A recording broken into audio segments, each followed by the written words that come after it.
Assalamualaikum warahmatullahi wabarakatuh.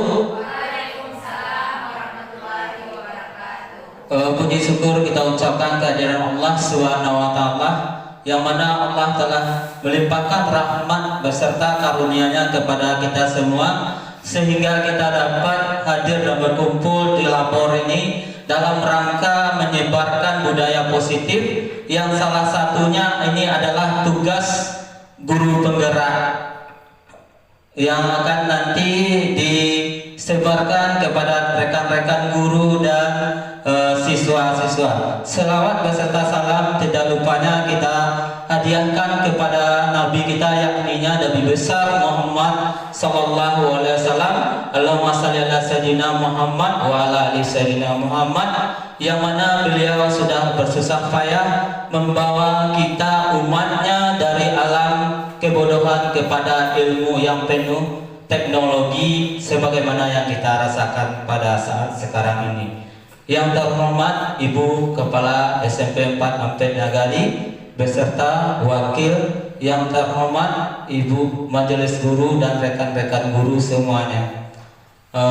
Sebelumnya terima kasih banyak telah menyempatkan waktunya untuk hadir, agak terlambat pulang sedikit karena kemudian terima kasih atas kesempatan yang telah diberikan untuk memaparkan tentang budaya positif. Salah satu tugas guru penggerak yaitu salah satu peran guru penggerak yaitu menjadi coach bagi teman-teman guru dan saling berkolaborasi dengan rekan-rekan guru. Untuk itu, pada materi ini saya akan memaparkan beberapa materi tentang budaya positif. Yang pertama yaitu disiplin positif dan nilai kebajikan universal. Yang kedua yaitu teori motivasi, hukuman, penghargaan, dan restitusi. Yang ketiga yaitu membuat suatu keyakinan kelas. Yang keempat, kebutuhan dasar dan dunia berkualitas. Yang kelima, restitusi 5 posisi kontrol. Yang terakhir, segitiga restitusi. Yang pertama kita bahas tentang disiplin positif dan nilai kebajikan universal. Sebelumnya, Bapak Ibu guru yang kami banggakan, ini ada sebuah permainan bukalah. Ada Bapak Ibu guru sebagai penggenggam tangan, ada yang berusaha nanti membuka genggam tangan tersebut. Di sebelah, anggap saja di sebelah kanan saya atau kiri saya, kanan. Jadi itu ada sebagai penggenggam. Berarti Bapak Ibu guru berpasangan duduk, makanya saya suruh tadi berpasangan berdua-dua duduk. Ada sebagai pembuka nanti yang sebelah kirinya. Tugas, anggap yang menggenggam tangan itu adalah sesuatu yang paling berharga di genggaman tangan Bapak Ibu. Sesuatu yang sulit rasanya untuk diberikan kepada orang lain. Sedangkan ibu bapak ibu yang membuka adalah dengan bujukan, rayuan, dengan memberi uang, bagaimana orang itu berusaha membuka tangannya. Untuk permainan ini dikasih waktu 30 detik dari sekarang, mulai yang dari kanan. Contohnya Pak Akbar sebagai penggenggam tangan, Pak Musliadi sebagai pembuka. Bagaimana Pak Musliadi meyakinkan Pak Akbar supaya dia bisa membuka genggaman tangan ini? Genggaman tangan ini adalah barang yang berharga, emas atau apalah, keluarga Bapak Ibu lah genggam tangan. Apakah Bapak Ibu dengan mudah membuka genggaman tangan tersebut? Saya kasih waktu 30 detik dari sekarang. Coba Ibu.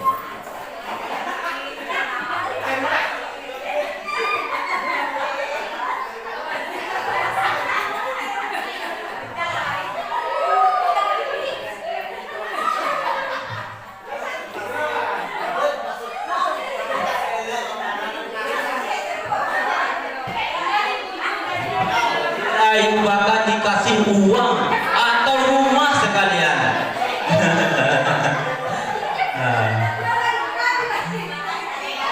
Oke Bapak Ibu, waktunya sudah habis. Di sini yang saya tanya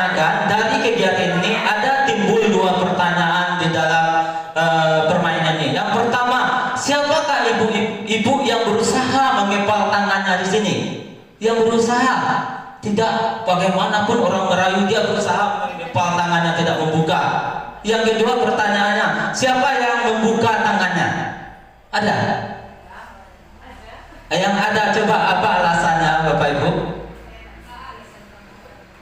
Apa alasannya kalau membuka tangan? Pasti ada alasannya, Bu.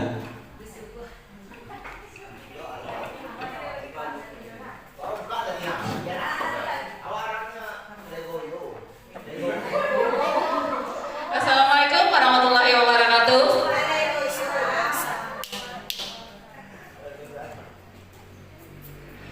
Baik, tadi kita ada permainan ya. Saya tadi yang menggenggam, kemudian teman saya yang membuka. Lalu teman saya sudah berusaha untuk membuka, enggak juga terbuka. Lalu saya buka aja. Kenapa? Karena saya kasihan dengan teman saya yang sudah terlalu banyak usaha, nggak bisa-bisa juga. Jadi saya buka, artinya mungkin ini diibaratkan ya, ini saya yang sebagai guru dan teman saya sebagai murid. Jadi saya sebagai guru, kenapa saya buka saja? Karena saya ingin membagi ilmu saya dengan murid saya. Terima kasih. Selanjutnya siapa yang mempertahankan? Coba siapa yang mempertahankan genggaman tanganku? Erika? Yang berusaha menggenggam Uwit. Wilda. Siapa? Bu Seda. Yuk.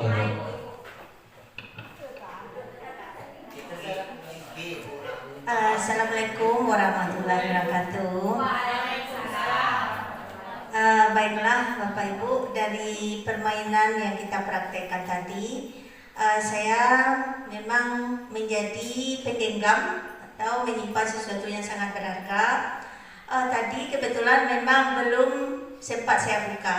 Alasannya adalah saya ingin membuka itu adalah berusaha semaksimal mungkin menumbuhkan motivasi dirinya ingin mendapatkan sesuatu, dengan saya meyakinkan bahwa di dalam genggaman ini adalah sangat berharga. Tapi karena semangat dari ingin membuka tadinya kurang, jadi saya masih memberi kesempatan sampai dia tumbuh motivasi dalam dirinya untuk mendapatkan sesuatu yang sangat berharga tersebut. Itulah alasannya. Terima kasih. Assalamualaikum warahmatullahi wabarakatuh.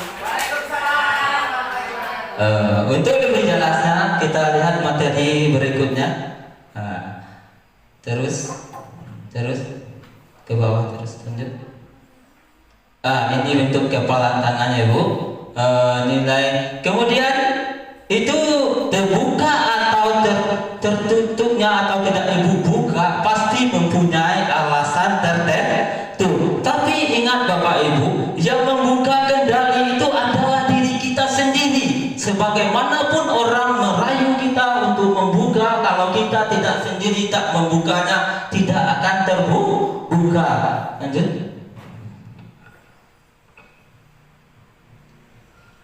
Membuka atau menutup kepala tangan, kemungkinan jawaban kita terhadap pertanyaan pertama, kedua bervariasi. Antara yang bersedia membuka, yang tetap bertahan menutup kepala tangannya. Pertanyaan ketiga, siapakah yang sesungguhnya mengontrol, yang menutup kepala tangan, atau yang berusaha dengan segala cara untuk membuka kepala tangan rekannya? Jawabannya tentu kita sendiri yang memegang kontrol atas kepala tangan kita. Apakah kita membuka atau menutup kepala tangan kita, itu tergantung pada diri kita masing-masing sesuai dengan kebutuhan dasar kita saat itu. Selanjutnya, psikiater dan pendidikan Dr. William Glasser dalam kontrol teori yang kemudian hari berkembang dinamakan choice teori, meluruskan berapa miskonsepsi tentang makna kontrol. Lanjut ya. Inilah psikiater pendidikan dari William Glasser dalam kontrol teori, bahwa ia mengatakan ilusi guru mengontrol murid. Pada dasarnya kita tidak dapat memaksa murid untuk berbuat sesuatu jikalau murid tersebut memilih untuk tidak melakukannya, Bapak Ibu.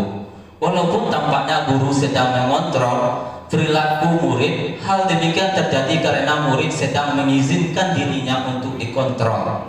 Saat itu bentuk kontrol guru menjadi kebutuhan dasar dan dipilih murid tersebut. Teori kontrol menyatakan bahwa semua perilaku memiliki tujuan. Walaupun anak itu melakukan suatu kesalahan, pasti dia ada tujuan melakukan kesalahan itu. Kemudian bahkan terhadap perilaku yang tidak disukainya. Lanjut. Nah, ini yang kedua, ilusi bahwa semua penguatan positif, efektif dan bermanfaat. Penguatan positif atau bujukan adalah bentuk kontrol. Segala usaha mempengaruhi murid agar mengulangi suatu perilaku tertentu adalah suatu usaha mengontrol murid tersebut. Seperti Bapak Ibu tadi praktekkan, bagaimana Ibu membujuk, merayu supaya genggaman tangan temannya itu bisa dibuka. Kemudian kemungkinan murid tersebut akan menyadarinya, mencoba untuk menolak bujukan kita, atau bisa jadi murid tersebut menjadi tergantung pada pendapat sang guru untuk berusaha. Selanjutnya, ilusi bahwa kritik membuat orang merasa bersalah dapat membuatkan karakter. Menggunakan kritik dan rasa bersalah untuk mengontrol murid menuju identitas gagal. Nah, bahwa kita banyak mengkritik anak, membuat bersalah, karena itu adalah identitas gagal Bapak Ibu guru. Kita ingin anak kita berubah, tapi kenyataan bagaimana sebenarnya di dalam hati anak itu mendongkol untuk berubah karena terpaksa, karena tidak ada dorongan dari dalam atau dorongan intrinsiknya, dorongan dari dalam diri. Yang timbul adalah dorongan ekstrinsik, dorongan dari luar, karena situ dia berubah, karena itu dia berubah. Kemudian ilusi bahwa orang dewasa memiliki untuk memaksa. Banyak orang dewasa yang percaya bahwa mereka memiliki tanggung jawab untuk membuat murid-muridnya berbuat hal-hal tertentu. Apapun yang dilakukan dapat diterima selama ada sebuah kemajuan berdasarkan sebuah pengukuran kinerja. Pada saat itu pula orang dewasa akan menyadari bahwa perilaku memaksa tidak akan efektif untuk jangka waktu panjang dan sebuah hubungan permusuhan akan terbentuk. Kebanyakan kita menertibkan anak dengan cara pemaksaan. Bahkan sebenarnya anak itu merasa berat untuk melakukan sesuatu itu. Kemudian lanjut, bagaimana seorang bisa berubah dari paradigma stimulus atau respon kepada pendekatan teori kontrol? Stephen R. Covey mengatakan bahwa bila kita ingin membuat kemajuan perlahan-lahan, sedikit-sedikit ubahlah sikap atau perilaku Anda. Namun bila kita ingin memperbaiki cara utama kita, maka kita perlu mengubah kerangka acuan kita. Ubahlah bagaimana Anda melihat dunia, bagaimana Anda berpikir tentang manusia. Ubahlah paradigma Anda, skema pemahaman dan penjelasan aspek tertentu tentang realitas. Bapak Ibu, inilah stimulus, respon dan kontrol. Stimulus respon, realita kebutuhan kita sama, bahwa kita menganggap kebutuhan kita itu sama. Sebenarnya menurut teori kontrol bahwa kebutuhan kita itu berbeda Bapak Ibu guru. Yang kedua, semua orang melihat yang sama menurut stimulus respon. Sedangkan teori kontrol, setiap orang itu memiliki gambaran berbeda. Kemudian menurut stimulus respon, kita mencoba mengubah orang agar berpandangan sama dengan kita. Sedangkan menurut teori kontrol, kita berusaha memahami pandangan orang lain tentang dunia. Yang selanjutnya, perilaku buruk dilihat sebagai suatu kesalahan. Semua perilaku memiliki tujuan Bapak Ibu. Kadang kita memperlakukan anak, kalau anak berbuat salah, kita beranggapan anak itu sudah salah semuanya. Orang lebih, kadang-kadang stimulus respon orang lain bisa mengontrol saya. Sedangkan teori kontrol hanya Anda yang bisa mengontrol diri Anda. Nah, lanjut, Bapak Ibu bisa melihat sendiri, kena mengingat waktu.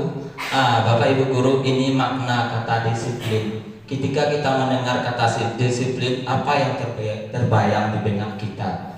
Pasti apa yang terlintas di pikiran kebanyakan orang akan menghubungkan kata disiplin dengan tata tertib, teratur, dan kepatuhan pada peraturan. Kata disiplin juga sering dihubungkan dengan hukuman. Padahal itu sungguh berbeda Bapak Ibu guru. Karena belajar tentang disiplin positif tidak harus dengan memberi hukuman. Justru itu adalah salah satu alternatif jalan terakhirnya akan atau perlu tidak digunakan sama sekali. Dalam budaya kita, makna kata disiplin dimaknai menjadi suatu yang dilakukan seorang pada orang lain untuk mendapatkan kepatuhan. Kita cenderung menghubungkan kata disiplin dengan ketidaknyamanan. Sebagai pendidik, tujuan kita adalah menciptakan anak-anak yang memiliki disiplin diri, sehingga mereka bisa berperilaku dengan mengacu pada nilai-nilai kebajikan universal dan memiliki motivasi intrinsik bukan ekstrinsik. Intrinsik dari dalam diri, bukan karena dorongan orang lain, karena hadiah, karena penghargaan. Ini nilai kebajikan universal. Nilai kebajikan merupakan payung besar dari sikap dan perilaku kita, atau nilai-nilai merupakan fondasi kita berperilaku. Nilai-nilai kebajikan adalah sifat positif manusia yang merupakan tujuan mulia ingin dicapai setiap individu, seperti yang telah dikemukakan oleh Dr. William Glasser pada teori kontrol, menyatakan bahwa setiap perbuatan memiliki suatu tujuan. Dan selanjutnya, yaitu dosen mengemukakan bahwa dengan mengkaitkan nilai-nilai kebajikan yang diyakini seorang, maka motivasi intrinsik akan terbangun sehingga menggerakkan motivasi dari dalam untuk dapat mencapai tujuan yang diinginkan. Ini salah satunya adalah nilai kebajikan yang ingin dicapai oleh setiap anak Indonesia. Kita kenal dengan profil pelajar Pancasila yang sekarang kita pakai dari kurikulum Merdeka. Inilah profil pelajar Pancasila. Yang pertama, beriman, bertakwa kepada Tuhan Yang Maha Esa dan berakhlak mulia, mandiri, benar, kritis, berkebajikan global, bergotong royong dan kreatif. Yang kedua, kita masuk teori motivasi, hukuman, penghargaan, restitusi. Dia Gosen dalam bukunya menyatakan ada 3 motivasi perilaku manusia. Yang pertama, untuk menghindari ketidaknyamanan atau hukuman. Ini adalah tingkat terendah dari motivasi perilaku manusia. Biasanya orang yang motivasi perilakunya untuk menghindari hukuman atau ketidaknyamanan. Akan beratnya apa yang akan terjadi apabila saya tidak melakukan. Sebenarnya mereka sedang menghindari permasalahan yang mungkin muncul dan berpengaruh pada mereka secara fisik, psikologis, maupun tidak terpenuhnya kebutuhan mereka bila mereka tidak melakukan tindakan tersebut. Motivasi ini bersifat eksternal. Ini Bapak Ibu masih eksternal, berarti dia ingin melakukan sesuatu karena rasa takut, karena rasa segan, karena rasa takut bersalah. Yang kedua itu untuk mendapatkan imbalan atau penghargaan dari orang lain. Kita berubah kebanyakan untuk mendapatkan imbalan atau penghargaan dari orang lain. Seperti ini, satu tingkat di atas motivasi yang pertama. Di sini orang berperilaku untuk mendapatkan imbalan atau penghargaan orang lain. Orang dengan motivasi ini kan bertanya, apa yang akan saya dapat apabila saya melakukannya? Kemudian mereka melakukan sebuah tindakan untuk mendapatkan pujian dari orang lain yang menurut mereka penting dan mereka letakkan dunia berkualitasnya. Cuma mengharapkan pujian, mengharapkan sesuatu, dia ingin berubah Bapak Ibu Guru. Selanjutnya, ini masih motivasi eksternal. Kemudian untuk menjadi orang yang mereka inginkan dan menghargai diri sendiri dengan nilai-nilai yang mereka percaya. Inilah Bapak Ibu yang bersifat internal. Orang dengan motivasi ini akan bertanya, akan menjadi orang seperti apa saya melakukannya. Mereka melakukan sesuatu karena nilai-nilai yang mereka yakini dan hargai, dan mereka melakukannya karena mereka ingin menjadi orang yang melakukan nilai yang mereka yakini, yakni meyakini tersebut. Ini adalah motivasi akan membuat seseorang memiliki disiplin positif, karena motivasi berlaku bersifat internal bukan eksternal atau intrinsik. Kemudian lanjut ini Bapak Ibu, hukuman, konsekuensi, dan restitusi. Apa sebenarnya hukuman itu? Hukuman biasanya bersifat sepihak dan tidak berupa kesepakatan, tidak berkaitan dengan kesalahan yang dilakukan sesuatu. menyakitkan terjadi. Pelaku tidak mendapatkan keadilan, anak atau siswa tersakiti, sistem tidak berjalan jika siswa tidak takut, tidak nyaman untuk anak jangka panjang. Hukuman adalah identitas gagal. Murid membenci peraturan, model paksaan murid atau anak menyembunyikan kesalahan dibuat oleh guru. Ini adalah tingkat terendah dari melakukan motivasi terhadap anak. Bapak Ibu guru, dapat ini tidak kita lakukan di sekolah kita karena banyak efek yang ditimbulkan, efek negatifnya bagi perkembangan tubuh kembang anak kita. Kemudian dampak pada murid marah, merasa bersalah, rendah diri, mengasingkan diri, menyakitkan guru, menjalankan konsekuensi dengan menyalahkan, mengkritik, menyindir, merendahkan. Kemudian sangat melukai perasaan murid. Yang selanjutnya konsekuensi. Konsekuensi merupakan kegiatan untuk menggantikan kehilangan yang hilang karena kesalahan. Kegiatan dilakukan sebagai konsekuensi sangat terkait erat dengan sesuatu yang hilang karena suatu kesalahan.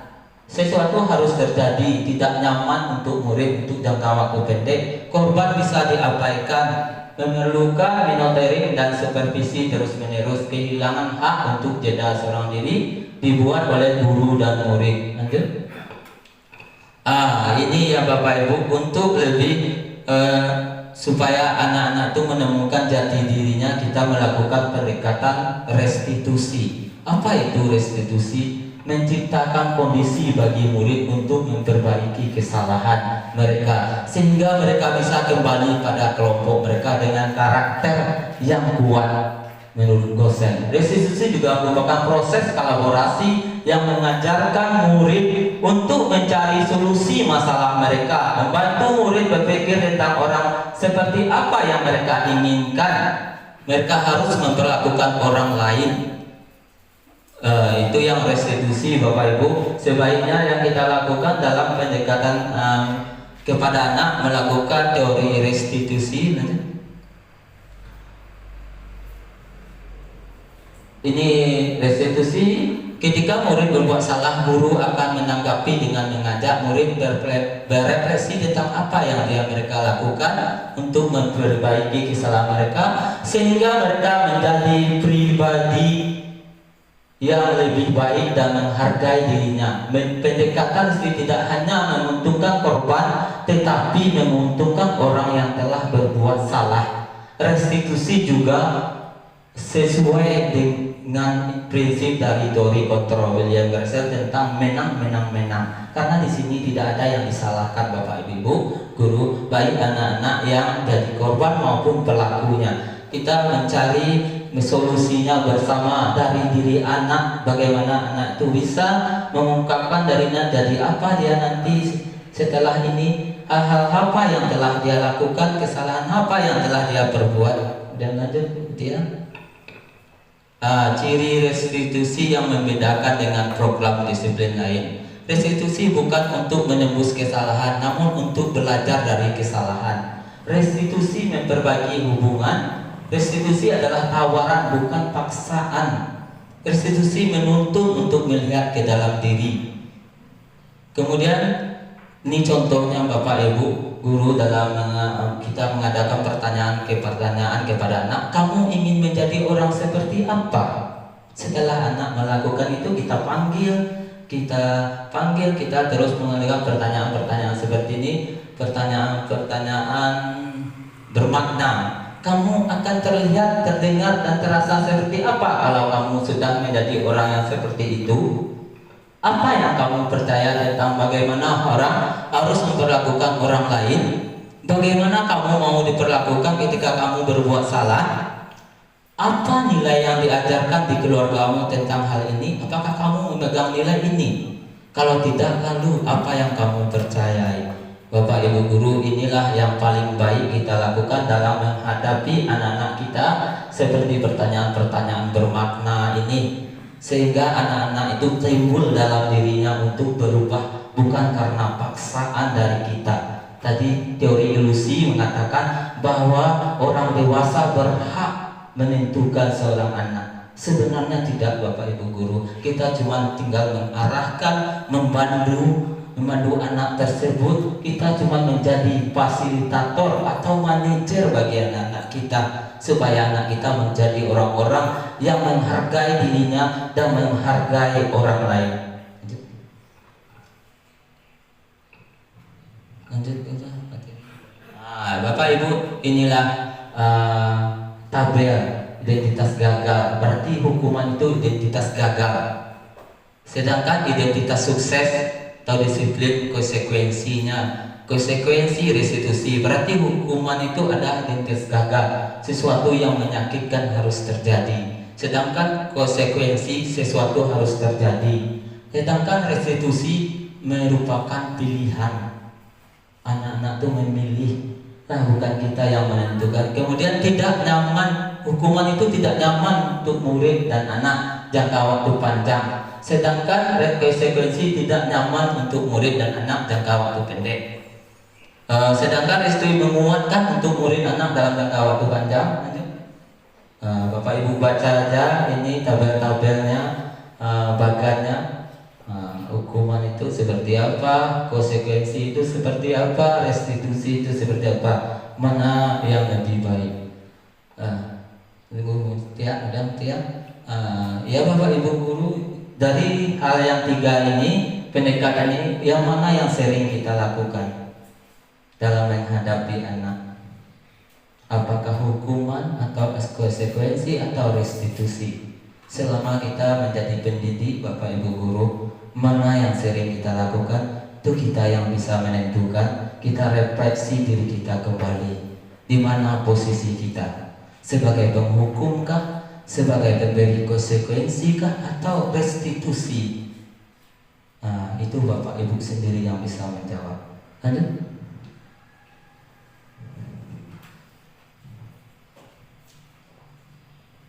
Kenapa? Hukuman itu bersifat tidak terencana atau tiba-tiba.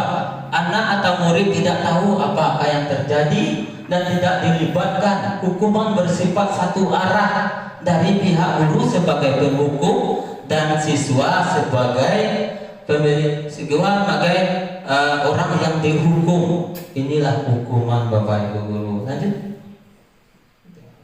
Motivasi dalam diri. Apa itu motivasi dalam diri atau intrinsik? Saat seorang anak belajar untuk pertama kali menggabungkan huruf-huruf dan kata-kata serta menyadari bahwa ia dapat membaca, timbul pijar di matanya dan sebuah senyuman di wajahnya. Anak tersebut begitu gembira bahwa ia telah mempelajari dengan menguasai suatu keterampilan baru. Kesadaran akan kemampuan bahwa dia sudah dapat membaca sesungguhnya sudah merupakan sebuah penghargaan Bapak Ibu Guru. Jika kita memberikan penghargaan kepada seorang anak pada saat dia sedang merasa bangga kepada dirinya dengan pencapaian sendiri, maka kita akan mengambil kegembiraan yang saat itu sedang dirasakan secara ilmiah oleh anak. Lanjut. Ini Bapak Ibu keyakinan kelas. Materi ketiga, keyakinan kelas. Kita masuk ke dalam kelas, ada keyakinan kelas. Seperti apa kelas yang diinginkannya, kelas impian bagi anak kita. Pertanyaan pemantiknya, mengapa keyakinan kelas? Mengapa tidak peraturan kelas saja? Mengapa ada keyakinan kelas penting untuk terbentuknya sebuah budaya positif? Yang ketiga, bagaimana mewujudkan sebuah keyakinan kelas yang efektif? Lanjut, Bapak Ibu Guru, contohnya kita, kenapa kita dianjurkan memakai helm ketika kita membawa kendaraan bermotor? Apa tujuannya? Bapak Ibu Cinto, tujuannya? Untuk keselamatan yang pertama, agar nanti terjadi kecelakaan kepala kita selamat dari benturan. Kemudian kenapa kita dianjurkan untuk memakai masker ketika ada penyakit yang menyerang atau penyakit yang mudah menyebar kepada orang lain? Yang pertama yaitu supaya virus tersebut tidak menyebar kepada orang lain. Begitu Bapak Ibu kita membuat keyakinan kelas, pasti ada tujuan. keyakinan kelas itu adalah ingin kelas impian apa yang ingin dicapai oleh anak tersebut, yang diinginkan. Anak itu sendiri yang berusaha membuat dari dirinya. Kita sebagai guru cuma membantu. Seperti kegiatan video ini Bapak Ibu yang setelah saya buat, tapi videonya agak amatiran sedikit, suaranya aku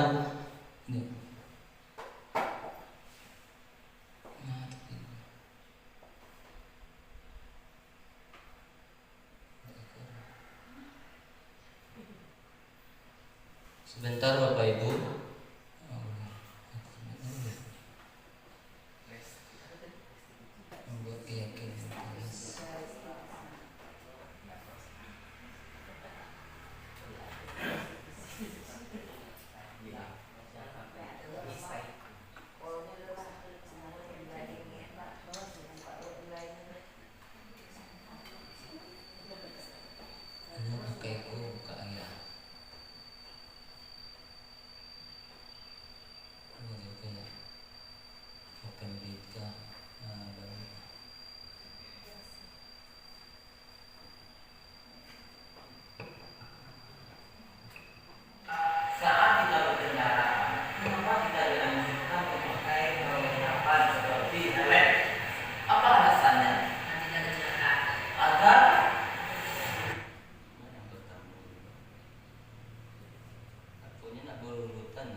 Menjaga kebersihan lokal perlu rasa-rasanya.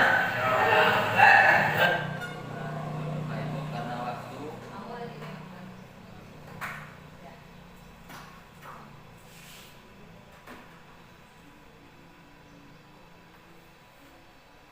Membuat keyakinan kelas dalam bentuk tabel T ini ada tampak seperti dan tidak tampak seperti. Maksudnya tampak seperti ini yang harus kita lakukan, yang tidak tampak seperti yang tidak harus kita lakukan. Nah, nanti ada beberapa bagaimana cara menghormati, bagaimana cara bekerja. Itu nanti Bapak jelaskan dulu sebelum bekerja dalam kerja kelompok. Nanti Pak bagi beberapa kelompok.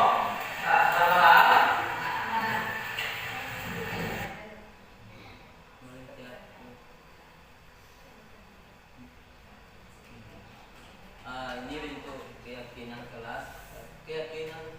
Bapak Ibu guru, keyakinan kelas ini tidak terlalu banyak kita buat. Sebenarnya keyakinan kelas ini lebih baik kita buat di awal tahun pembelajaran, karena lebih bisa kita menerapkan kepada anak, dan bisa juga kita bagaimana keyakinan ini sukses atau tidak kita lakukan dalam proses selama 1 tahun. Karena saya dalam program guru penggerak ini di ujung-ujung di semester 2 itu bisa di semester 2 saya lakukan sebenarnya untuk semester 1. Keyakinan kelas ini juga kita bisa jadi nanti keyakinan sekolah. Kalau sudah kita sepakati, tidak terlalu banyak, ada cuman 6 yang saya buat. Ini sudah saya tempel di kelas, salah satunya di kelas 94 Bapak Ibu. Lanjut materi tadi dia.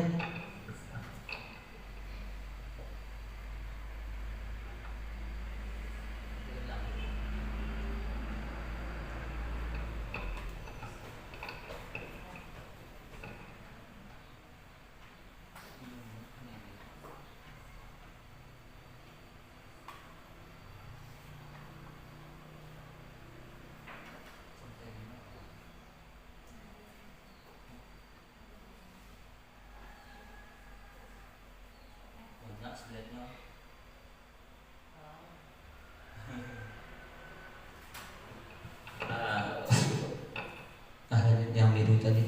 Ini apa itu keyakinan kelas? Nilai keselamatan atau kesehatan, nilai yang kita sebut sebagai suatu keyakinan, yaitu nilai-nilai kebajikan universal yang disepakati secara tersurat lepas dari latar belakang suku, negara, bahasa, umum, agama. Seperti yang sudah disampaikan pada pembelajaran itu tentang nilai kebajikan.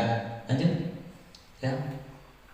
Ini pembentukan keyakinan kelas. Keyakinan kelas bersifat lebih abstrak daripada peraturan yang lebih rinci dan konkret. Keyakinan kelas berupaya pertanyaan universal. Pernyataan keyakinan kelas senantiasa dibuat dalam bentuk positif. Keyakinan kelas hendaknya tidak terlalu banyak sehingga mudah diingat dan dipahami oleh semua warga kelas. Kemudian keyakinan kelas sebaiknya sesuatu yang dapat diterapkan di lingkungan tersebut. Semua warga kelas hendaknya ikut berkontribusi dalam pembuatan keyakinan kelas lewat kegiatan curah pendapat. Ini pendapat dari anak-anak, ibu-ibu, bukan dari kita. Anak-anak itu sendiri yang menempelkan. Seperti pernah saya lakukan, praktekkan di kelas. Saya bagikan seperti ada kertas stick note ini. Bapak Ibu, kita stick note ini saya bagikan kepada anak-anak sebelum membuat keyakinan kelas. Disuruh dia bercurah pendapat di sini. Seperti apa kelas impian yang mereka inginkan nanti. Dari kelas impian dari anak-anak yang kita tempelkan ini, kita buat, kita rangkum menjadi sebuah keyakinan kelas. Ini contoh keyakinan kelas. Setiap anggota kelas perlu belajar. Setiap anggota kelas perlu senang. Setiap anggota kelas perlu melakukan tugas. Setiap anggota kelas perlu saling menghargai. Setiap anggota kelas perlu merasa aman. Selalu bersikap positif, senantiasa menjadi diri terbaik, percaya dan menghormati orang lain serta barang miliknya, berkomitmen terhadap setiap tugas, senantiasa membantu. Ini rasa hormat. Kami meyakini bahwa sangat penting untuk menghormati semua orang dan barang milik orang lain. Kemudian bentuk bekerja, kami meyakini bahwa sangat penting untuk mengerjakan segala pekerjaan atau mengikuti kegiatan yang telah ditugaskan. Kemudian diterima dan dimiliki. Kami meyakini bahwa sangat penting untuk merasa diterima pada suatu kelompok dan saling peduli satu dengan yang lainnya. Ini nilai-nilai positif dan nilai kebajikan. Kok tadi lah saya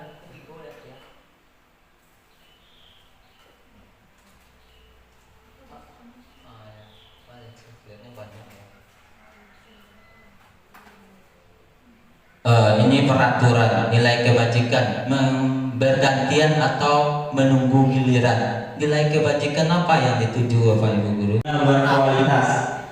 Ada 5 kebutuhan dasar yang harus dimiliki setiap manusia, yaitu untuk memenuhi kebutuhan dasar ini pasti siswa-siswa atau manusia mempunyai alasan tertentu dan dia lakukan. Seluruh tindakan manusia memiliki tujuan tertentu. Semua yang kita lakukan adalah usaha terbaik kita untuk mendapatkan apa yang kita inginkan. Ketika mendapat apa yang kita inginkan, sebetulnya saat itu kita ingin memenuhi kebutuhan atau lebih dari satu kebutuhan dasar, yaitu kebutuhan. Ada 5 kebutuhan. Yang pertama yaitu kebutuhan kasih sayang dan rasa diterima. Yang kedua yaitu kebutuhan bertahan hidup, kebutuhan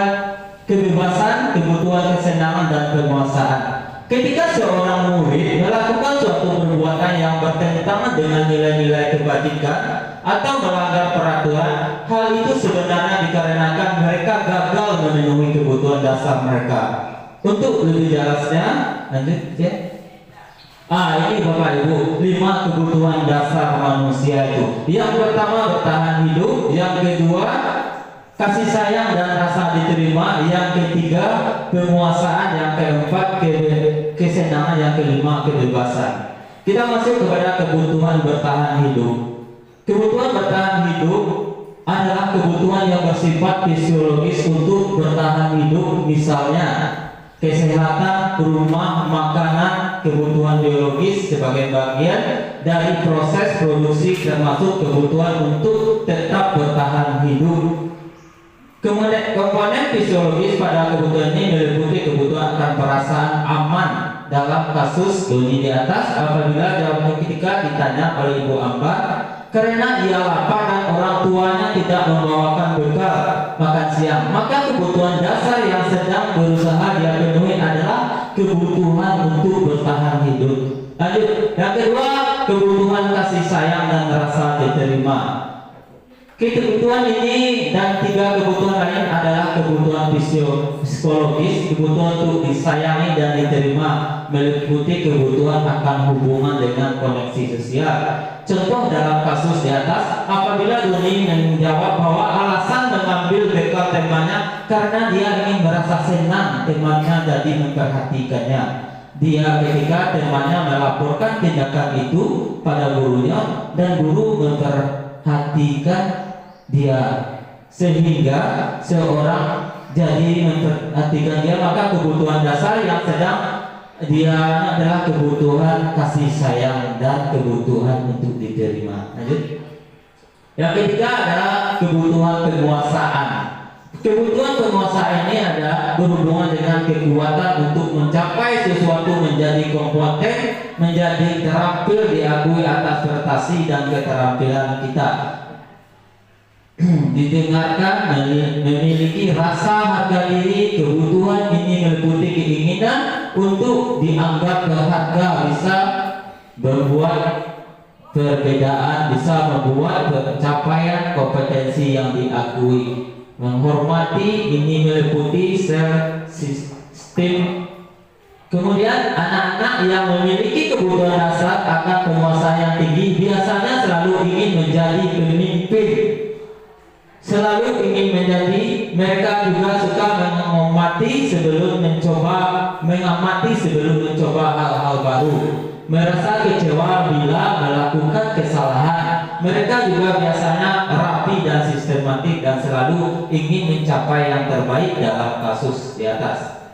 Apabila jawaban Doni adalah dia merasa hebat karena temannya jadi takut dengan dia dan menuruti keinginannya, maka sebetulnya Doni sedang berusaha memenuhi kebutuhan dasar akan kekuasaan. Yang keempat adalah kebutuhan kebebasan. Kebutuhan untuk bebas adalah kebutuhan kemandirian, otonomi, memiliki pilihan, mampu mengendalikan arah hidup seseorang. Anak yang kebutuhan kebebasan yang tinggi menginginkan pilihan mereka, perlu banyak bergerak, suka mencoba dan terlalu terpengaruh orang lain dan senang mencoba hal baru dan menarik. Yang berikutnya adalah kesenangan atau kebutuhan untuk merasa senang. Kebutuhan akan kesenangan adalah kebutuhan untuk mencari kesenangan, bermain, tertawa. Bayangkan hidup tanpa kenikmatan apapun, betapa menyedihkan. Gleiser menghubungkan kebutuhan akan kesenangan dengan belajar semua hewan dengan tingkat intelijensinya. Bermain, saat mereka bermain, mereka mempelajari keterampilan hidup yang penting. Manusia tidak berbeda. Lanjutnya. Ini Bapak Ibu, semua orang senantiasa berusaha untuk memenuhi kebutuhannya dengan berbagai cara. Bila mereka tidak bisa mendapatkan kebutuhan dengan cara yang positif, mereka bisa melanggar peraturan atau melakukan hal yang tidak sesuai dengan nilai kebajikan. Seorang murid yang tidak begitu berhasil secara akademik, mungkin kebutuhan penguasaan tidak terpenuhi di sekolah. Oleh karena itu mungkin akan mencoba untuk memenuhi kebutuhan yang diinginkan oleh anak tersebut. Seorang yang tidak merasa diterima oleh temannya, kebutuhan atas kasih sayang dan rasa diterima tidak terpenuhi oleh karena itu ada mungkin akan memiliki satu teman dan memisahkan diri yang lain. Sebagai guru, kita bisa membangun hubungan yang bisa membangun kepercayaan dan keintimidasian terhadap anak. Yang Bapak Ibu Guru, ini adalah poin yang kelima tentang restitusi 5 posisi kontrol. Selama ini mungkin kita refleksi diri kita terlebih dahulu. Ada 5 posisi kontrol kita menyelesaikan permasalahan anak. Jika anak mengalami ada permasalahan, kita ada seperti 5 posisi kontrol sebagai penghukum, sebagai merasa bersalah, kemudian ada sebagai teman, sebagai pengontrol atau monitor, yang terakhir sebagai manajer. Bapak Ibu Guru, sebelum kita menjelaskan tentang 5 posisi ini, saya akan mencoba menayangkan video terlebih dahulu.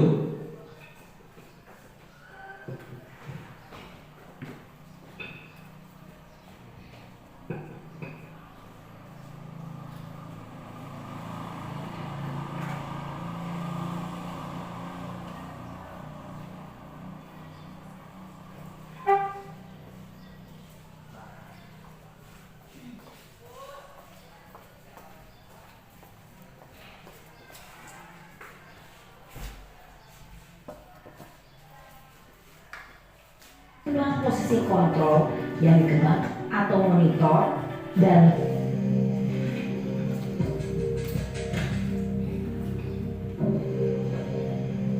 Naren, sini kamu. Selamat pagi, Bu. Selalu terlambat. Kamu deh pasti terlambat. Maaf, Bu. Saya Apa? Apa coba? Alasan kamu apa lagi? Kapan sih kamu tidak terlambat?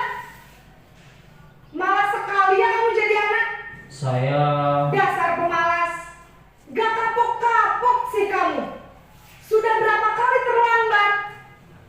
Sana, kamu keliling lapangan basket 2 kali. Kenapa saya harus keliling lapangan basket, Bu? Kenapa? Kamu melawan ibu. Berani-beraninya jawab. Sudah terlambat, masih berani jawab pula. Sekarang, keliling lapangan basket 5 kali sekalian. Biar kapok. Cepat. Pergi sana ke lapangan basket. Setelah menonton video tadi, menurut Bapak Ibu, posisi apa yang dilakukan oleh ibu gurunya terhadap Naren, Pak Iqbal? Sebagai posisi apakah yang ibunya melakukan tindakan kepada anak-anak, kepada si Naren tersebut? Jadi ada 5 posisi: posisi penghukum, posisi rasa bersalah, posisi sebagai teman, posisi sebagai monitor atau yang mengawasi, yang terakhir sebagai manajer. Menurut Pak Iqbal itu posisi apa? Seposisi penghukum. Dari posisi penghukum ini, anak merasa tertindas seolah-olah guru adalah orang sebagai penghukum, anak sebagai korban hukuman. Dari tindakan ini, anak-anak menjadi tertekan. Dia melakukan sesuatu itu karena ada paksaan, karena takut ada hukuman. Berarti anak ini berubah karena pengaruh orang luar, bukan dari dirinya, bukan dari dalam dirinya atau faktor intrinsik. Ini dia berubah karena faktor ekstrinsik. Kemudian lanjut video berikutnya.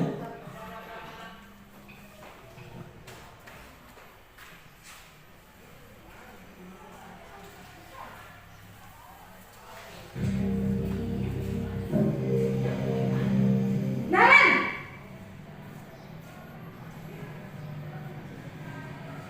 Selamat pagi, Bu. Naren, kamu kenapa terlambat lagi, nak? Ya Tuhan, Naren, kamu senang ya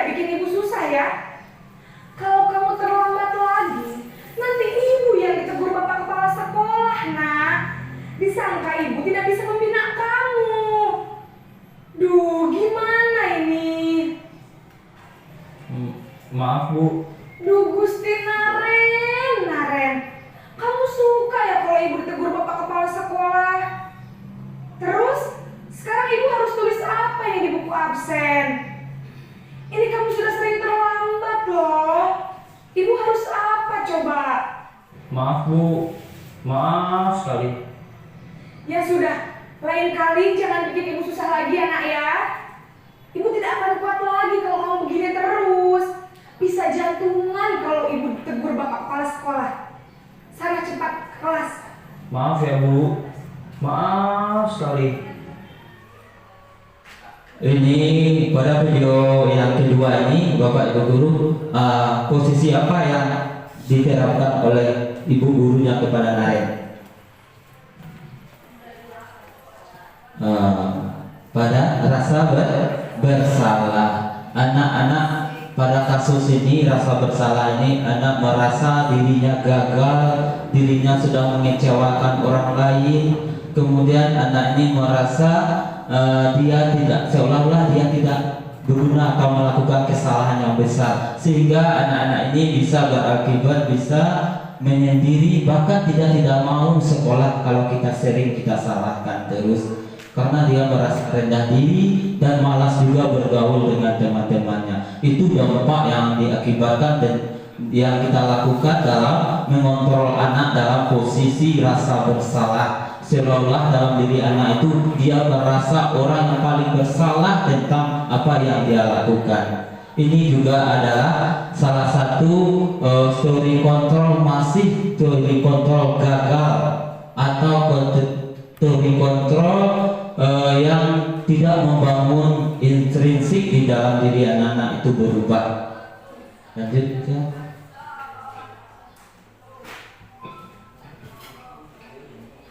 Posisi membuat rasa bersalah berbicara dengan nada tenang rasa bersalah dalam dirinya.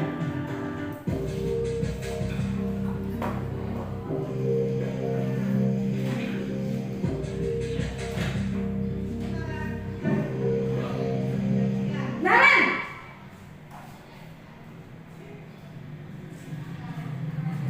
Selamat pagi Bu. Wah, sudah jam berapa ini nak? Terlambat lagi ya sayang. Iya Bu. Habis ibu saya lupa bangunkan saya Bu. Kamu malah menyalahkan ibu kamu. Kamu bukannya anak yang larinya paling kencang. Kok terlambat sih? Iya Bu. Saya memang terlambat bangun tadi. Jadi biarpun saya lari kencang, tetap gak kekejar Bu. Ya sudah sana. Nanti lain kali larinya lebih kencang lagi ya, biar gak terlambat lagi. Bikin seneng ibu, demi ibu. Bisa kan? Bisa lah Bu. Ya sudah sana masuk kelas. Ibu beresin urusan absen kamu. Kamu ini ada-ada saja. Pada posisi yang ini ibu gurunya bertindak sebagai apa? Sebagai teman Bapak Ibu Guru. Ini posisi sebagai teman ini, anak-anak merasa ketergantungan dengan ibu gurunya. Ketika diganti dengan guru lain, mungkin anak-anak ini kembali kepada posisi dia sebelumnya. Contohnya, Pak Iqbal pernah misalnya menjadi guru yang mengajar di 93. Dengan tidak ada kehadirannya, selama ini Bapak Iqbal sering menjadi kemudahan-kemudahan pada anak tersebut, sehingga diganti dengan orang guru lain, maka anak itu tidak akan menerima guru tersebut. Akan dia kembali kepada posisinya semula sebagai anak yang malas, anak seperti itu Bapak Ibu Guru. Tapi ini sudah termasuk motivasi sukses, tapi anak merasa ketergantungan dengan diri kita. Dia melakukan karena adanya kita. Habis kita tidak ada, dia kembali kepada posisi dia semula. Lanjut ya.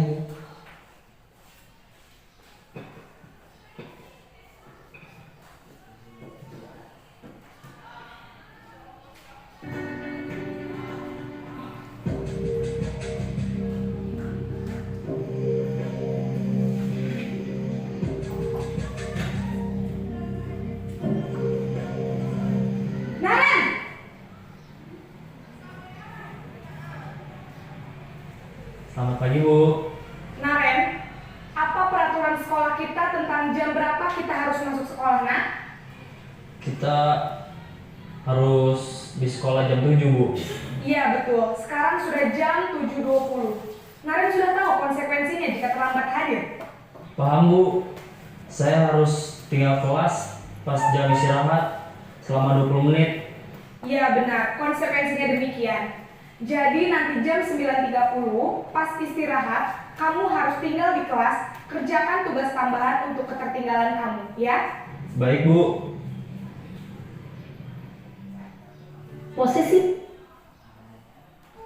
Bapak Ibu, pada posisi sebagai pengontrol atau monitor, mungkin sampai di mana kita bisa mengontrol anak sebanyak itu anak, kita awasi, kita kontrol. Mungkin kita tidak bisa mengontrol anak, kemana arah jalan anak, kemana dia apa yang dia lakukan. Ini juga termasuk sudah identitas sukses, tapi kemampuan kita sebagai guru untuk selalu mengontrol mungkin tidak sanggup. Apalagi siswa kita banyak di sini, lebih dari 400 siswa, tidak mungkin kita lakukan sebagai pengontrol ini. Yang terakhir yaitu posisi sebagai manajer. Manajer ini yang diharapkan bagi kita sebagai guru, memanajeri anak, memfasilitasi anak, mengawasi anak, menuntun anak agar anak bisa menemukan kesalahan-kesalahan dia dan menjadi apa dia nantinya setelah dia melakukan kesalahan itu. Bisa terlahir dari diri anak, intrinsik dari dalam diri anak untuk berubah. Berarti kita melakukan restitusi. Restitusi itu adalah mencari bagaimana jalan keluarnya permasalahan tanpa menyudutkan, menyalahkan anak tersebut. Kita mencari jalan keluarnya, berdiskusi. Anak itu sendiri yang timbul dari dirinya ingin berubah. Kemudian dari keyakinan kelas yang kita buat, bisa kita tanyakan kepada anak, keyakinan apa yang telah kita sepakati ini? Apakah ini apakah kamu sudah melanggar keyakinan kelas yang kita buat?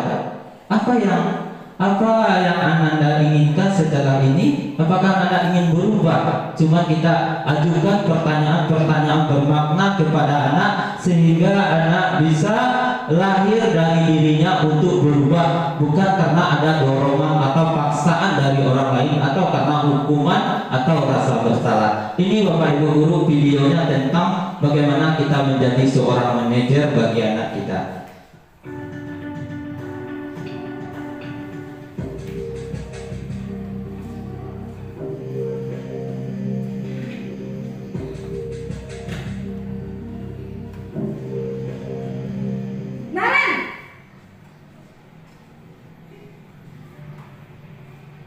Selamat pagi, Bu. Selamat pagi, Naren. Maaf, Bu, saya terlambat. Iya, sekolah masuknya jam 7, sekarang sudah jam 7.20. Jadi sekarang bagaimana ini, Naren? Maaf, Bu, saya lupa setel alarm saya semalam. Baiklah, menurut kamu, keyakinan sekolah yang mana yang perlu kamu tingkatkan? Menghargai diri sendiri dan orang lain mungkin ya, Bu. Setuju. Jadi, apakah Naren meyakini prinsip saling menghormati tersebut? Iya, Bu, saya meyakininya. Apakah Naren bersedia memperbaiki masalah keterlambatan ini? Bersedia, Bu. Bagaimana kamu akan perbaiki masalah keterlambatan ini? Saya akan coba untuk tidak lupa menyetel alarm saya, Bu. Baik, kalau Naren lupa menyetel alarm di rumah, ada orang yang kira-kira bisa bantu mengingatkan tidak? Ada, Bu. Kakak saya, Kak Emma. Ada lagi selain Kak Emma? Selain Kak Emma, ada ibu saya. Baik, jadi yang mengingatkan Naren adalah Kak Emma dan ibu kamu ya? Kira-kira akan mulai setel alarm kapan nih, Naren? Setelah pulang sekolah, akan segera saya lakukan. Baik, jadi Naren akan setel alarm untuk bangun besok pagi dan akan diingatkan oleh kakak dan ibunda Naren ya. Ada lagi yang mungkin perlu dilakukan, Naren, agar tidak terlambat bangun lagi? Tidak ada, Bu. Baik, Naren, terima kasih untuk kerjasama kamu. Sekarang kamu perlu kelas untuk belajar. Baik Bu, terima kasih. Itulah Bapak Ibu, yang terakhir ini adalah posisi sebagai manajer, sebagaimana posisi yang diharuskan kita sebagai guru dalam membimbing anak, menuntun anak agar anak bisa menemukan kebahagiaan yang sesungguhnya di dalam dirinya, baik itu sebagai manusia maupun anggota masyarakat. Dan timbul salah satu menjadi pelajar yang mengedepankan profil pelajar Pancasila. Ibu bapak guru yang kami banggakan, dari 5 posisi kontrol itu mana rasa-rasanya yang bapak sering lakukan terhadap kita, anak kita, dalam membimbing menuntun anak kita jika anak kita melakukan suatu kesalahan. Kalau Pak Mus, posisi apa yang sering Pak Mus lakukan? Pak Mus Ledi? Bu Rosi ada? Pemberi hukuman. Pak Ibar? Nomor 1, nomor 2. Yang nomor 1, nomor 2 itu masih identitas gagal Pak Ibar, Bu Rosi, karena kita membunuh karakter anak, seolah-olah anak tidak bisa mengungkapkan apa yang dia rasakan di dalam dirinya yang sesungguhnya. Dari yang hukuman tadi, anak bicara aja, anak tidak diberi kesempatan oleh gurunya. Kemudian rasa bersalah ini yang paling berbahaya. Anak bisa menjadi merasa menyesal, merasa bersalah di dalam dirinya, bisa membunuh dirinya, bisa mencelakai dirinya sendiri. Ini adalah 5 posisi kontrol. Coba Bapak Ibu renungkan kembali mana posisi kita yang sebaiknya. Kita refleksi diri kita kembali. Jadi apa? Jadi seperti guru seperti apa kita dari 5 posisi kontrol tersebut. Kita lanjut ya.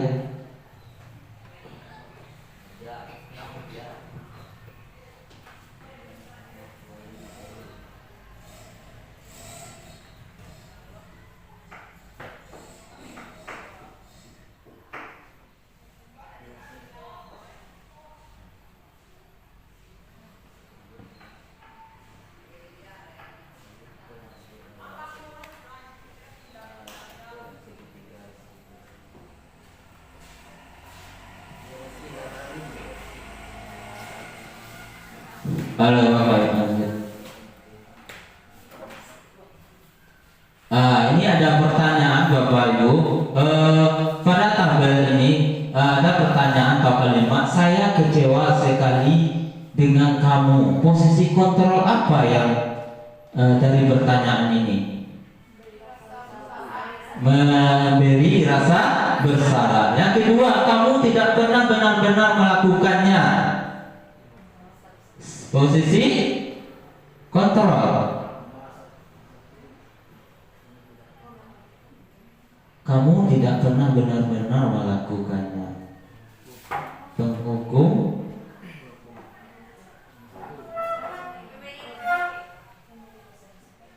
Nah itu kamu menghukum itu Bapak Ibu guru. Ayolah lakukan demi saya.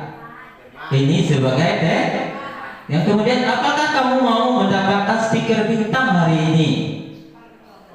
Seperti kontrol. Bagaimana kamu bisa menyelesaikannya? Manajer, ini yang paling bagus Bapak Ibu. Lanjut. Kamu selalu yang paling terakhir.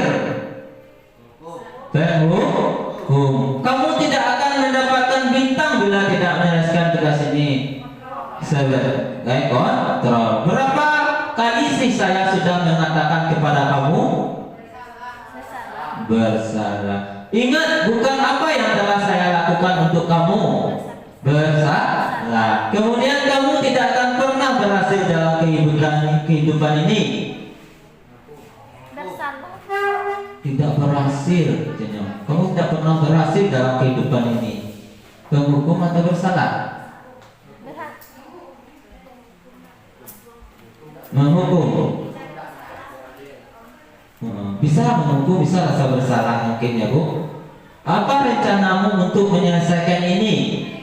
Ini yang manajer kita memberi solusi kepada anak kita untuk menyelesaikan permasalahan. Lanjut kemudian. Yang terakhir ini adalah yang terakhir pembahasan kita tentang segitiga restitusi. Restitusi dikembangkan oleh para pendidik dan dosen pakar pendidikan berdasarkan teori kontrol Dr. William Glasser. Segitiga restitusi adalah salah satu proses yang dijalankan oleh guru atau orang tua agar dapat menghasilkan murid yang mandiri dan bertanggung jawab. Pada saat guru melakukan posisi manajer, ini yang harus dilakukan oleh guru, melakukan 3 restitusi. Yang pertama yaitu menstabilkan identitas. Yang pertama bukan menstabilkan, maaf. Yang pertama yaitu menstabilkan identitas. Yang kedua validasi tindakan. Yang ketiga yaitu menanyakan keyakinan. Ini kita gunakan untuk posisi sebagai manajer Bapak Ibu guru. Yang pertama untuk coba ya. Ada pertanyaan pemantiknya ke atas lagi.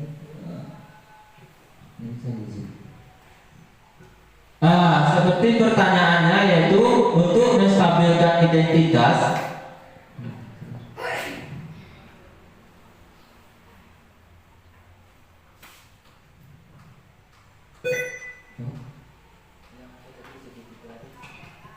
Untuk menanyakan yang pertama itu menstabilkan identitas. Ketika kita menanyakan anak, tunggu anak-anak tersebut dulu agar stabil emosinya, baru kita pertanyakan pertanyaan-pertanyaan pemantik seperti setiap orang pasti pernah melakukan kesalahan. Kita beri pertanyaan kepada anak itu.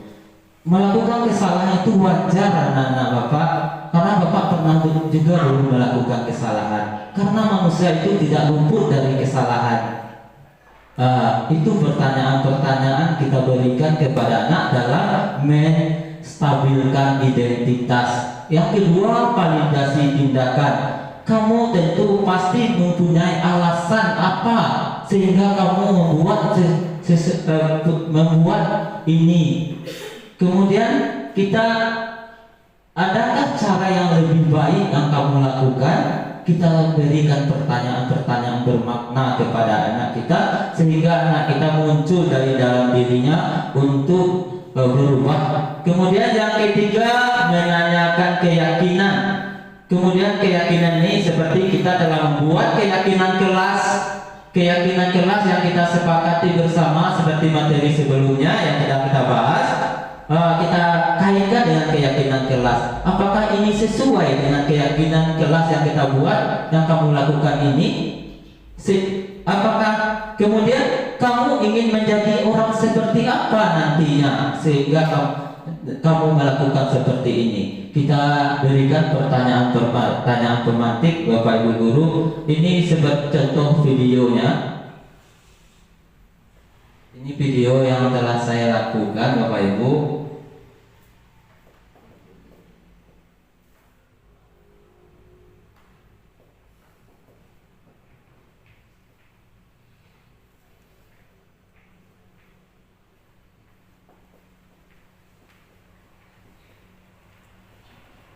Ini kasus anak terlambat datang ke sekolah.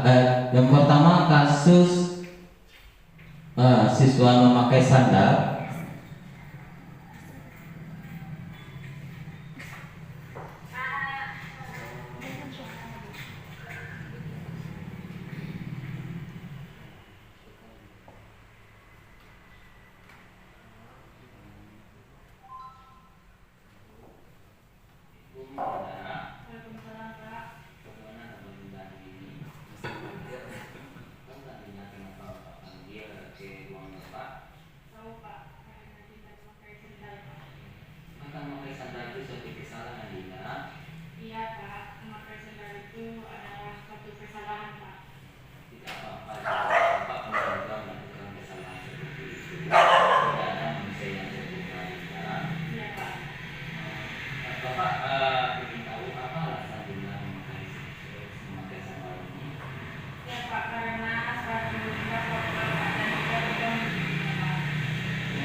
Bisakah Dinda menjadi tidak melakukan kesalahan yang sama? Bisa, Pak. Terima kasih Dinda. Dinda boleh bergabung lagi dengan teman di kelas.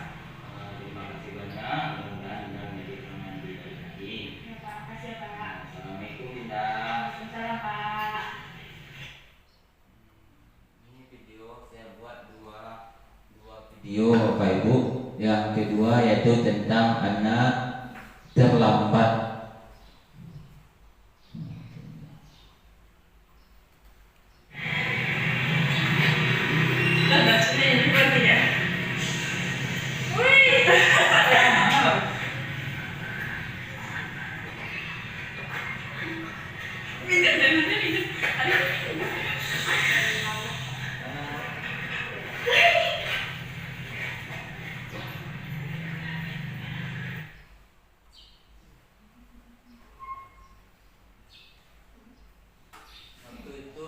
Jam sudah menunjukkan jam 8.45.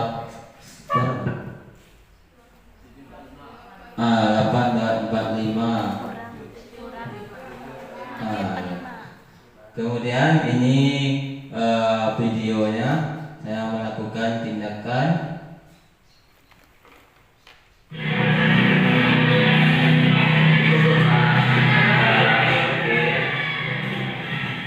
pas waktu itu saya melakukan ini karena akhir mau liburan anak-anak mengadakan kelas meeting agak ribut suasananya Bapak Ibu.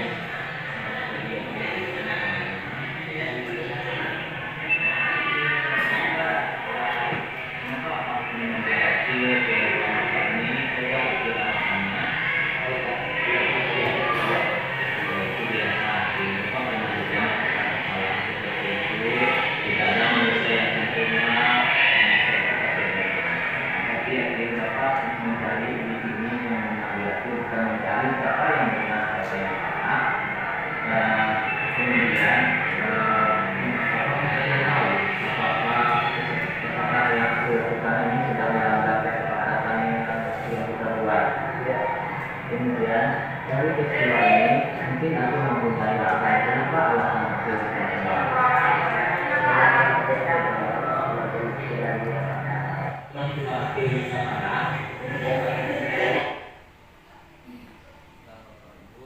ini tanggapan dari anak yang telah saya lakukan.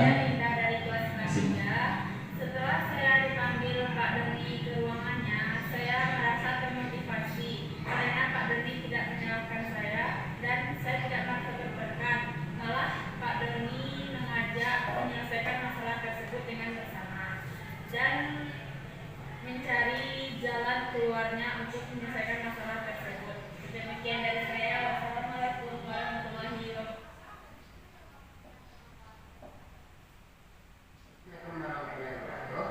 Perkenalkan, nama saya Muhammad Akil dari kelas 9/4. Setelah Pak Deni memanggil saya tadi, Pak Deni tidak menyalahkan saya dan saya tidak tertekan.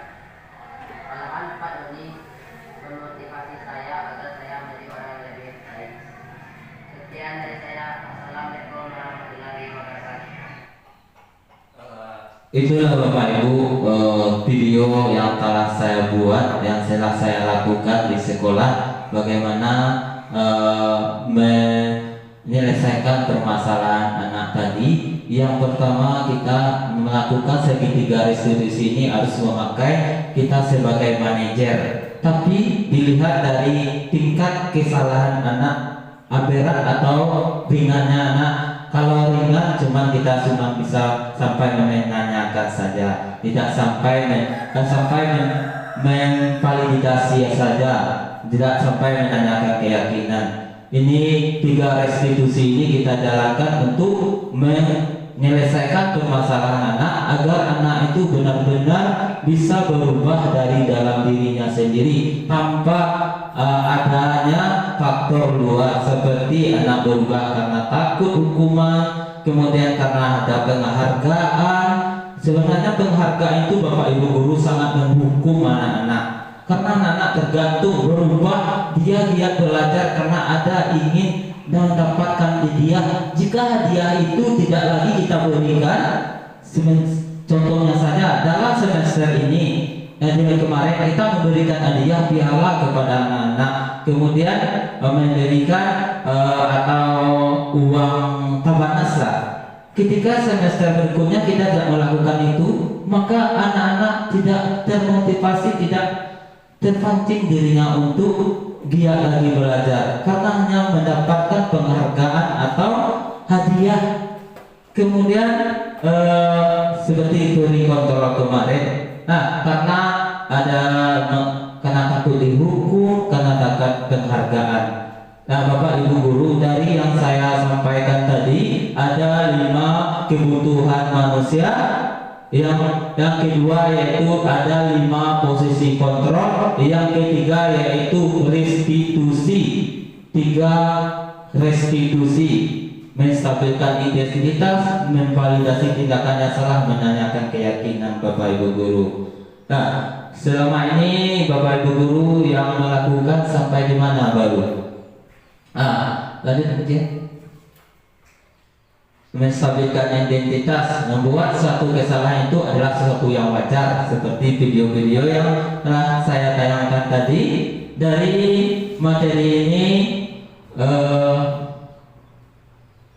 yang sebenarnya ini adalah materi budaya positif yang harus kita sebarkan kepada anak kita, yang kita praktekkan kepada anak-anak kita, Bapak Ibu Guru, agar anak-anak kita bisa pembelajaran yang berpihak kepada anak, seperti yang diungkapkan oleh pakar pendidikan kita yaitu Ki Hajar Dewantara, mengajar anak sesuai dengan konteks alam dan zamannya, kuadrat alam dan zamannya. Anak-anak itu Bapak Ibu Guru berbeda-beda. Contohnya ada yang tinggal di lingkungan pasar, berarti kalau pasar itu anak berperilaku keras, berbicaranya tidak kemudian kalau anak tinggal di perkebunan pasti anak-anak itu lembut. Makanya kita sesuaikan dengan kuadrat lingkungan atau alamnya. Kita telusuri dulu apa permasalahan yang terjadi di anak. Kemudian kuadrat zaman, zamannya anak-anak ini salah satunya yaitu dengan teknologi yang seperti HP ini tidak lepas dari anak-anak. Zamannya kita tuntut bagaimana belajar anak, tidak cuma berpusat kepada satu sumber saja Bapak Ibu Guru. Banyak sumber yang kadang anak-anak itu lebih pintar dari kita karena adanya HP Android, dia lebih tahu dari kita. Tugas kita hanya menuntun dan membimbing anak tersebut. Sebenarnya anak itu Bapak Ibu Guru, siswa-siswa kita itu bukan kertas kosong. Kita beranggapan siswa itu sebagai kertas kosong yang kita otak-atik, yang kita gores nanti. Sebenarnya Bapak Ibu Guru, anak itu adalah sudah ada goresan-goresan kecil di dalam dirinya. Sudah ada goresan-goresan, tinggal kita yang menembakkan kemana kita arahkan anak tersebut, kemana kita tuntun anak tersebut. Kemudian kita selama ini sebagai guru menganggap anak itu adalah objek yang kita otak-atik, yang kita atur, seolah-olah sumbernya itu berada pada kita. Ingat Bapak Ibu, sebenarnya pembelajaran itu anak itu bukan objek lagi Bapak Ibu. Anak-anak itu bisa menjadi subjek pembelajaran. Karena dengan adanya media perkembangan zaman saat sekarang ini, karena anak-anaknya itu lebih dulu belajar dari kita. Makanya kita selama ini beranggapan seolah-olah kita itu adalah subjek yang memperlakukan siswa. Kemudian yang paling penting yang Bapak Ibu Guru, ibarat kalau menurut filosofi pembelajaran Ki Hajar Dewantara, kita guru ini diibaratkan petani dan siswa kita adalah bibit tanaman. Sedangkan sekolah ini adalah lahan tempat bibit tersebut. Bagaimana petani itu harus supaya tanaman itu, bibit itu tumbuh dan berkembang sampai berbuah dan menghasilkan bermanfaat bagi orang banyak. Itu adalah tugas dari guru. Kalau di kebun adalah petani, bagaimana dia merawat, menyiram sampai memupuk tanaman tersebut. Kemudian merawat lahannya kemudian sesuai dengan lahan dia. Apabila lahannya tanahnya kering, tanahnya tidak subur lagi, bisa juga berkemungkinan anak itu. Tapi Bapak Ibu guru, tergantung bagaimana kita. Tidak mungkin tanaman jagung berubah menjadi padi. Ingat itu Bapak Ibu. Kalau kita merawat padi, khusus untuk padi itu berbeda dengan rawatan jagung. Makanya anak-anak kita itu adalah manusia yang unik, mempunyai potensi dan mempunyai kemampuan yang berbeda-beda. Kadang dia hebat di sini, kadang dia di sini. Makanya anak-anak kita itu, kalau manusia itu adalah makhluk yang paling unik, yang beragam. Bapak Ibu guru, menurut filosofi Ki Hajar Dewantara, tugas kita adalah menuntun tumbuh kembangnya anak supaya anak menjadi manusia yang seutuhnya, menemukan kebahagiaan baik sebagai manusia maupun sebagai anggota masyarakat. Itu filosofi dari pendidikan Ki Hajar Dewantara.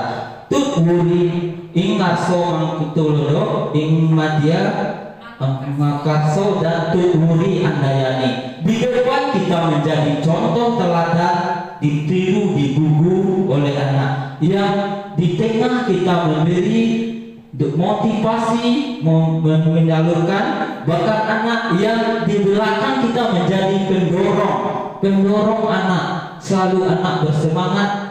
Itu tugas kita Bapak Ibu guru. Ada 3 menurut Bapak Ki Hajar Dewantara tentang filosofi pendidikan. Itulah yang dapat kami sampaikan Bapak Ibu guru. Mudah-mudahan bermanfaat. Banyak salah karena saya dalam proses belajar mengajar ini bukan menggurui Bapak Ibu guru, ini cuma berbagi kepada Bapak Ibu guru semuanya. Mudah-mudahan apa yang kita paparkan hari ini baik bagi saya sendiri, bermanfaat, dan teman-teman semua bisa nanti mempraktekkan di lapangan demi menjadi tujuan kita mencerdaskan anak bangsa, menjadi pelajar yang mengedepankan pelajar yang mempunyai profil pelajar Pancasila nantinya. Oke Bapak Ibu guru, mungkin itu yang dapat saya sampaikan. Banyak maaf, wabillahi taufiq wal hidayah. Wassalamualaikum warahmatullahi wabarakatuh. Kalau ada tanggapan dari Bapak Ibu, refleksi, boleh. Baiklah Bapak Ibu semuanya, terima kasih. Assalamualaikum warahmatullahi wabarakatuh. Baiklah, dari tayangan video atau PowerPoint yang disampaikan oleh Bapak Doni tadi dan dari segi materi yang diberikan Pak Doni, itu sangat menggugah hati kita bahwa mungkin kebanyakan kita sebagai guru terlena karena sibuknya mengajar, kita tidak terfokus lagi bagaimana kita memberikan hukuman kepada siswa kita baik yang terlambat atau tidak mengerjakan tugas. Itu kita sering memberikan hukuman tanpa memikirkan apa dampak kepada diri siswa. Sebaiknya untuk ke depan kita usahakan memberikan hukuman dengan yang sistem manajerial yang disebutkan Pak Doni tadi, agar siswa kita merasa memiliki kemerdekaan dalam menjalankan apa yang harus dikerjakannya. Mungkin itu dari saya, sangat menarik dan sangat kreatif. Terima kasih banyak. Saya sudahi dengan Assalamualaikum warahmatullahi wabarakatuh. Terima kasih Bu Res atas tanggapannya. Masih ada Bapak Ibu yang ingin beri tanggapan?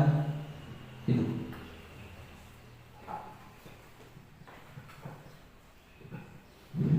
Assalamualaikum warahmatullahi wabarakatuh. Yang pertama, Ibu sangat kagum dengan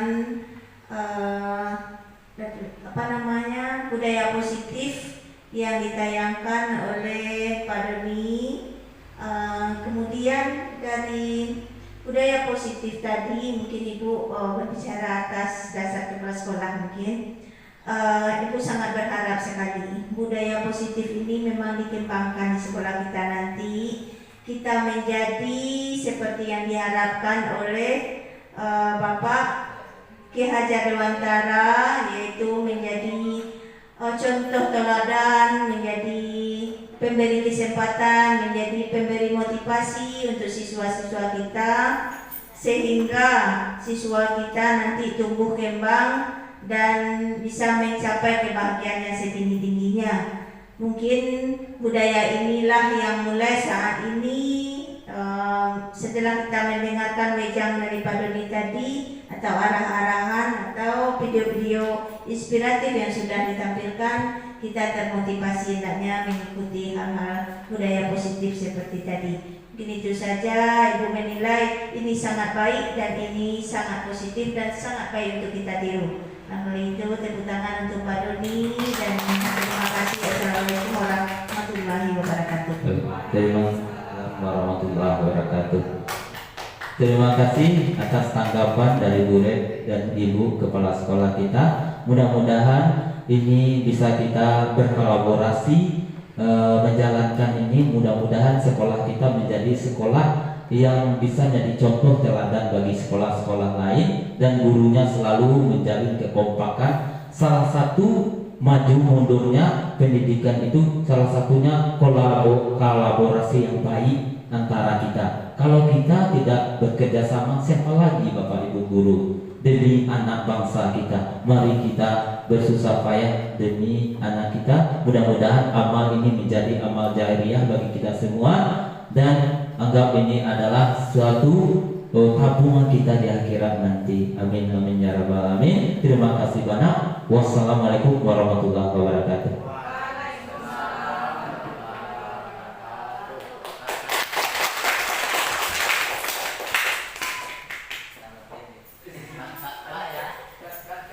Tadi Bapak Ibu guru